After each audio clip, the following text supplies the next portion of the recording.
the enigmatic entrepreneur who has captivated the world with his chart-topping music, dazzling fashion sense, and lucrative business ventures. But beneath the glamour and glitz, a complex figure emerges, shrouded in controversy and intrigue. As the self-proclaimed King of New York, has built an empire that transcends the music industry. But at what cost? The hip-hop mogul whose legacy is marked by both brilliance and scandal, and the price of his unparalleled success. Sean John Combs was born on November 4, 1969, in Harlem, New York City. Combs's mom, Janice, used to work as a teacher's assistant mate. His dad, Melvin Combs, had done a stint in the United States Air Force back in the day. After leaving the Air Force, Melvin got mixed up with that notorious drug trafficker, Frank Lucas. Now, Frank's life story went on to inspire Ridley Scott's 2007 film, American Gangster, starring Denzel Washington. His father, Melvin Earl Combs, was killed in gun violence when Sean was just 2 years old. Despite this hardship, Combs's family instilled in him a strong sense of faith and community. He attended Mount St. Michael Academy and played football, securing a division title for his team in 1986. After attending Howard University for 2 years, Combs was fired from Uptown Records in 1993. However, this setback didn't deter him. He established Bad Boy Entertainment in the same year, kickstarting a golden era in hip-hop.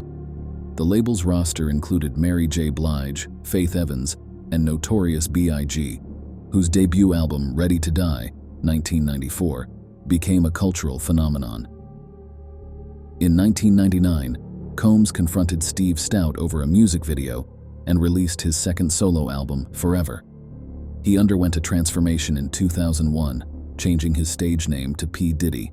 Combs acted in films Made and Monsters Ball and worked on the soundtrack for Training Day. He terminated Bad Boy's distribution agreement with Arista Records in June 2001. Combs launched his solo career as Puff Daddy with the album No Way Out, 1997, featuring collaborations with Bad Boy's finest. He expanded Bad Boy's reach beyond music with the launch of Sean John clothing in 1998.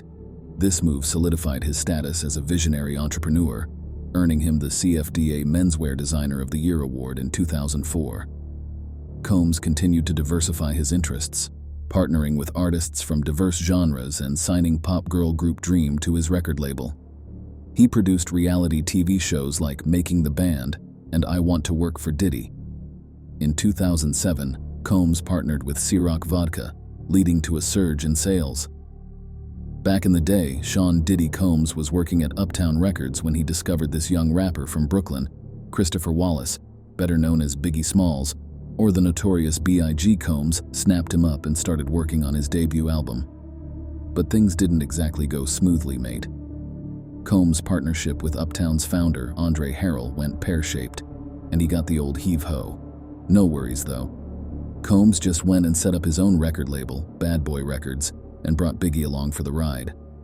Biggie's debut album, Ready to Die, dropped under Bad Boy Records and became a right old classic in the rap genre. It shifted millions of copies and spawned some top-notch hits like Juicy and Big Papa. Combs didn't stop there, mate. He expanded the Bad Boy roster, churning out successful albums from artists like Faith Evans, Mahe, 112, and Total. The label's sound was all about slick production and catchy samples from well-known tracks. Some hip-hop purists had a moan about it, but Bad Boy's sound was pure gold for radio programmers, and they cleaned up, commercially speaking.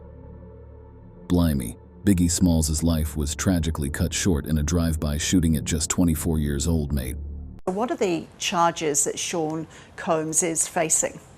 He is facing 3 federal charges in New York City federal court of sex trafficking. The case remains unsolved to this day, but it's long been linked to the infamous East Coast-West Coast rivalry that gripped the rap scene back in the 90s. That same feud had already claimed the life of Tupac Shakur, another rap legend. Sean Diddy Combs, who was driving in the vehicle right behind his mate Biggie, poured his heart out in the song, I'll Be Missing You. That track went on to become one of the biggest hits of 1997. Inspired by the Police's classic Every Breath You Take, I'll Be Missing You was featured on Combs' debut album, No Way Out. That album smashed it, selling 7 million copies worldwide. So, by the late 90s, Bad Boy Records was flying high in the rap scene. Thanks for being here. Let's start with Diddy. And where do we even begin? He has been named in 6 lawsuits, 4 of those filed so far. Big-name artists like Mariah Carey and Jennifer Lopez wanted Sean Diddy Combs to sprinkle some hip-hop magic on their tracks. But mate, controversy struck in May '99. Combs got nicked for allegedly battering Interscope exec Steve Stout over a music video dispute. He owned up to harassment and got sentenced to an anger management course. Later that year, more drama unfolded. Combs and his then-bird Jennifer Lopez got taken in by the coppers after a nightclub scrap. The old bill found 2 9mm guns in Combs's motor, and he was charged with possessing a weapon. Fast forward to 2001, and Combs was cleared of all charges. J-Lo didn't face any either. So, back in 2001, Kirk Burroughs, the ex-president of Bad Boy Entertainment, made some serious claims against Sean Diddy Combs. Burroughs alleged that Combs had bullied Mary J. Blige into sacking him as her manager, effectively ending their professional relationship. Fast forward to 2003, Burroughs took Combs to court, saying he'd been threatened with a baseball bat and strong-armed into giving up his Bad Boy shares. That's right, mate. A U.S. judge has ruled that the rapper and producer Sean Diddy Combs will stand trial on federal sex trafficking and racketeering charges in May. Burroughs claimed Combs used intimidation tactics to get what he wanted. Combs, however, rubbished the claims, calling them utterly fictitious. His team likely argued that Burroughs' allegations were baseless and harmful to Combs' reputation.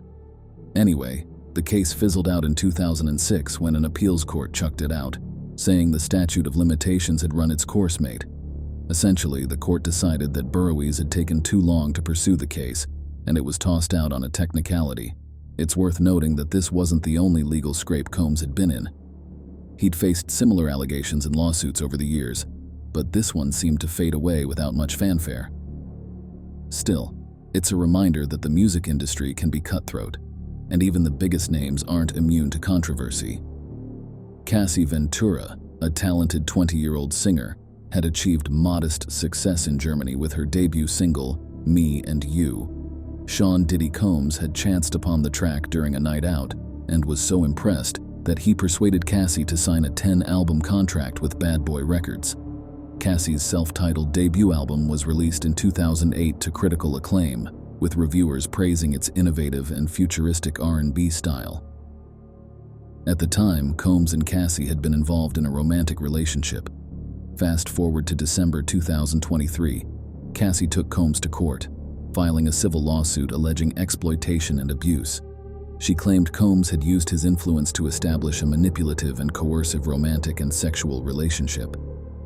The lawsuit detailed graphic accounts of physical abuse, including black eyes, bruises, and blood, as well as sexual abuse and rape.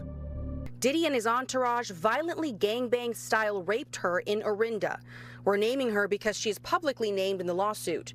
Her attorney, Ariel Mitchell. Cassie asserted that Combs' loyal network had witnessed many of these incidents, but had failed to take meaningful action.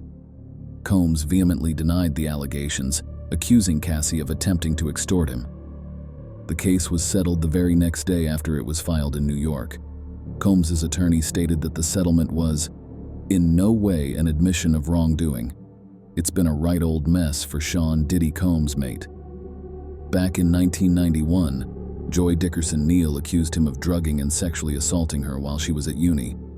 Around that time, Liza Gardner claimed Combs coerced her into sexual acts and choked her till she passed out. Combs had a relationship with Gina Hoyne between 1991 and 1995, but she later alleged he physically abused her. Apparently, he stomped on her stomach so hard it took her breath away. She also claimed he offered her cash for an abortion. In 2003, another woman accused Combs, Harve Pierre, and someone else of sex trafficking and gang raping her when she was just 17. Fast forward to 2015, Combs got into a scrap with his son's football coach, leading to his arrest for assault with a deadly weapon. Luckily for him, the charges were dropped. Years later, in December 2023, Cassie Ventura filed a lawsuit alleging exploitation and abuse, which was swiftly settled. That same week, Joy Dickerson Neal and Liza Gardner came forward with their own accusations. Another woman filed a lawsuit in December 2023, accusing Combs of sex trafficking and gang rape. Tonight, developing news of the growing lawsuits and allegations against hip-hop mogul Sean Diddy Combs. Now, one woman is accusing him of a sexual assault here in the Bay Area. Combs denied all allegations, calling them repugnant and false. On December 6, 2023, Combs took to Instagram to address the wave of lawsuits, denying everything and vowing to defend his name and legacy. In February 2024, music producer Rodney Jones Jr. took Combs to court, alleging unwanted sexual contact, grooming, and forcing him to hire prostitutes. Combs's lawyer dismissed the claims as pure fiction. In March 2024, federal agents swooped in on Sean Diddy Combs's properties in Los Angeles and Miami as part of an ongoing investigation led by Homeland Security Investigations in New York. They seized computers and electronic devices and gave his California mansion a thorough going-over. On the same day, Combs was intercepted at Miami Airport while trying to jet off to the Bahamas and handed over several electronic devices, but wasn't taken into custody. Musician Sean Diddy Combs facing a new round of serious and disturbing allegations. The rapper and record label executive has been accused of sexual assault in 6 new lawsuits. The investigation was reportedly linked to allegations of sex trafficking and sexual assault, as well as flogging illegal narcotics and firearms. 3 women and 1 bloke had been quizzed by federal officials in Manhattan in connection with the investigation. Combs' lawyer, Aaron Dyer, slammed the raids as a witch hunt based on unfounded allegations made in civil lawsuits and insisted his client was innocent. Dyer also pointed out that Combs had played ball with authorities and wasn't detained. Fast forward to September 2024, Combs was nicked in New York and charged with racketeering conspiracy, sex trafficking, and transportation to engage in prostitution. He pleaded not guilty, but was denied bail. His lawyer, Mark Agnifilo, vowed that Combs would fight the charges with all his might. And in October 2024, attorney Tony Busby revealed that 120 people had come forward with new sexual assault allegations against Combs, including claims of violent sexual assault, rape, and sharing dodgy videos. Combs' lawyer, Erica Wolf, shot back that Combs maintained his innocence and denied any claims of sexual abuse. And now to the torrent of sexual assault allegations filed against Sean Diddy Combs just this week alone. Yeah, now his defense team is asking the federal judge to start revealing. Sean Diddy Combs was nicked on Monday, September 16, 2024, at a swanky New York hotel. The charges against him were pretty serious: racketeering, sex trafficking, and transportation for prostitution. An unsealed indictment alleged that Combs orchestrated these dodgy freak-offs events, coercing women to get involved with commercial sex workers and recording the whole shebang. Apparently, Combs used his business empire to exploit women, turning it into a full-blown criminal organization. The 14-page indictment outlined a pattern of violent assaults and coercion to satisfy his sexual urges. The bloke allegedly used violence and intimidation to control his victims, even threatening to expose embarrassing recordings if they didn't comply. The following day, Combs pleaded not guilty in court. However, the judge denied him bail, citing concerns that he posed a threat to the community. Combs' lawyer, Mark Agnifilo, said, "Mr. Combs is a fighter. He intends to contest this matter vigorously. He is innocent," and announced plans to appeal the bail ruling. Combs faced some serious charges, including racketeering conspiracy, sex trafficking by force, fraud or coercion, and transportation for purposes of prostitution. If found guilty, he could have faced life in prison. As Sean Combs's remarkable journey came to a close, his legacy remained luminous, mate. This hip-hop mogul left an indelible mark on music and popular culture, motivating future generations with his inventive approach, daring creativity, and fearless self-promotion. Was Combs a pioneering mogul or a provocateur? Blimey, he was both.